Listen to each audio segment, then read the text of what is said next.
by to adorn. So an adornment is a decorative item or material added to something that makes it more beautiful or attractive. That's the dictionary definition. An ornament is a thing used to adorn something, but usually has no practical purpose. For example, if I displayed a set of flowers here, it is an adornment. It makes this place aesthetically beautiful. But it does not add to the functional communication of my message. I can take those flowers and throw them away. You will still hear me. Are you together? And an ornament is something we add to something. It's like buying a car. They ask you, do you want leather seat, power locks, power brake? These are all adornments. If you don't have leather seat, if you don't have power steering, whatever, your car can still function. So there is nothing wrong with ornamentation per se. What the issue is going to be is with what are we to ornament ourselves? And jewelry is an ornament.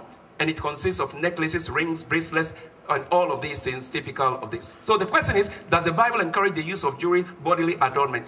If, to put it in context, I have to do this. By the way, camp meetings are the best setting for the church to re-establish what it teaches. And invite people to ask why, so that we live here united. When we talk about bodily ornamentation or adornment, it involves the use of elaborate hairdos, gold, pearls, and expensive clothes. I have on the screen, you can see it. These are stones, unique stones from Africa. See, in Western Adventism, when the church is talking about adornment and this, they only think about earrings and bracelets. But you need to know, widen your scope of thinking. Adornment includes also the use of pearls, expensive clothes. I have hidden the body parts of the woman there. But basically, she's naked, but using pearls and stones, she adorns herself with beauty. And some of the headgear, let me just give you some others. Adornments differ from culture to culture. When you check dictionary of adornment, you are going to see every culture is different. And the question we have to ask is, whose standard do Christians use? Since all cultures are different. Adornments also include the use of bracelets, rings, earrings, and the rest. When we say adornment, bodily adornment, I want us to be on the same plane. It involves enhancement and elongation of certain body parts for beauty or sexual appeal. It is not just what you put on. Sometimes we enhance some body parts to look beautiful. In some cases, the neck is considered a mark of beauty if it is long. And so effort is made to elongate the neck.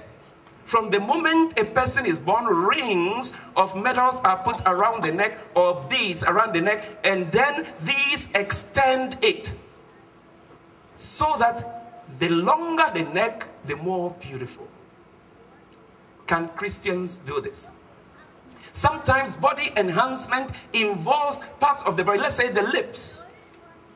See, Westerners, particularly in the Western world, your ladies and men, your lips are very thin. Black people, thick. But somehow, there is a mood that if you have thick lips, that's a mark of beauty. So women go out of their way to do surgery to enhance their lips. In South Africa, if you have big butts, a woman is a sign of beauty. Because they associated big butts to mean you are able to carry more babies. So you are fertile, you are virile. So women in Southern Africa actually pad their behind. So that when they walk majestically, saying, I have it. The question is, whose version is right? And then I can talk about other things we do. Sometimes even the lips.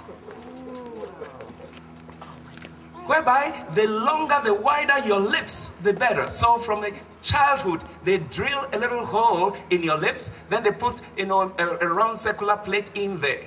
And as you get older, they increase the diameter so that on a beautiful occasion, you can actually take out the rings, or let's say, you can actually take it out And then you can just, walk with it and then hang your hands there.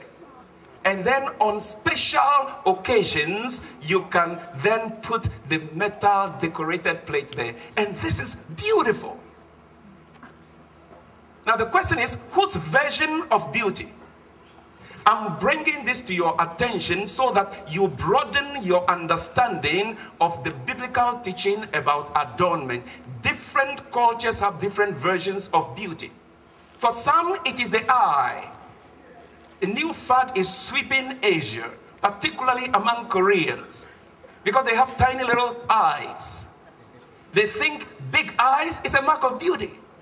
So the girls are so obsessed going for eye surgery to increase the size of their eyes for beauty.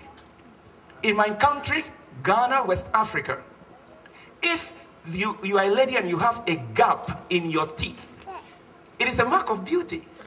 It means you have nothing to hide. You are open, you are free.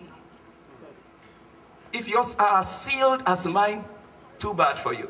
And so what do women do? They actually go and chisel gaps in their teeth to look beautiful. And then I come to America, women are closing the gaps. In Africa, women want to look fair-colored, white. So they bleach their skin to look white. I come to California, you want to look dark. Hey, suntan. See, something is crazy somewhere. We are talking about the looks, adornment, and the rest. And I'm setting this for you to get a general picture. Clothing is also used. Sometimes the body parts are all shown. Sometimes you cover the whole body. The lady on your right, actually she's wearing nothing, but through a series of body painting, that's an illusion. How much of your skin should you show? And can these be brought into the church, let alone outside?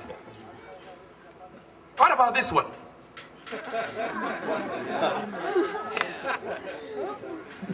Even my son, who is 16, I don't know what went into his brain.